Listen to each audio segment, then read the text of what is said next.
to visit my relatives, and we took the train from Hong Kong to China. So back then, way back when, Hong Kong had a very distinct identity. I mean, we were clearly British Hong Kong. We were riding the train into communist China. Hong Kong is bustling. It's a global metropolis. It's filled with economic activity and life. And you take the train out of Hong Kong, and very quickly you see the scene shifting from city to rice paddies. And people were still wearing Mao suits back then. Mm-hmm. And I remember it was incredibly poor. And this struck me so much. To go from rich Hong Kong to poor China countryside really struck me. Urban science framework is a powerful tool, conceptual tool, as well as an analytical tool to understand how the urban system works.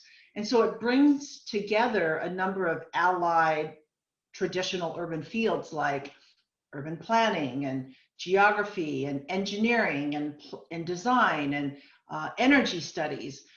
These are things that we normally think about studying the city in its component parts. Yes. And the urban manager or the mayor may have operations to deal with the buildings and transport and urban energy and maybe street trees. But you need a comprehensive urban system science to understand how the entire system operates.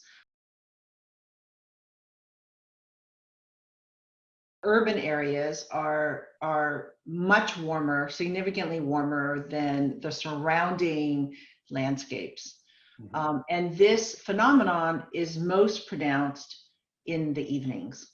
Okay, so the evenings are much warmer. But even during the day, the temperatures in urban areas are elevated compared to surrounding areas. I mean, one reason for this is the materials that are in cities. It's the impervious surface, it's the tarmac and concrete, it's our stucco houses.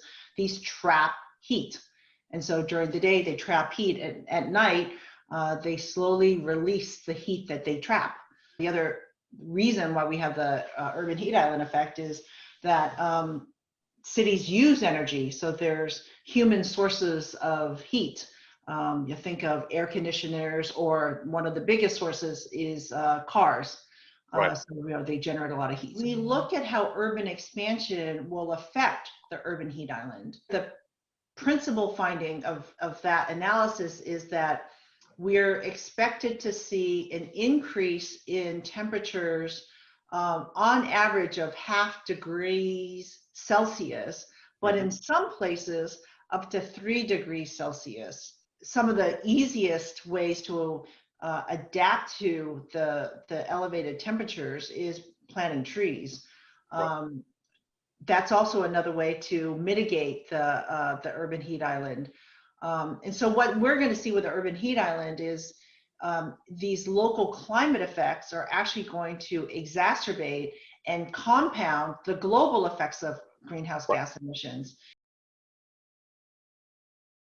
The classic example of carbon lock-in is coal-fired power plants.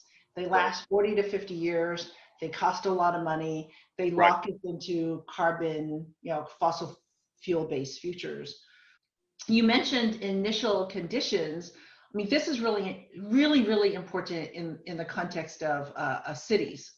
The initial design of cities sets in motion, believe it or not, what you buy to eat, how frequently you shop for food. So, there's this whole domino effect that is set in place by these initial conditions. And it's not just the environment for the sake of the environment, but for protection of, let's say, ecosystem services for humankind.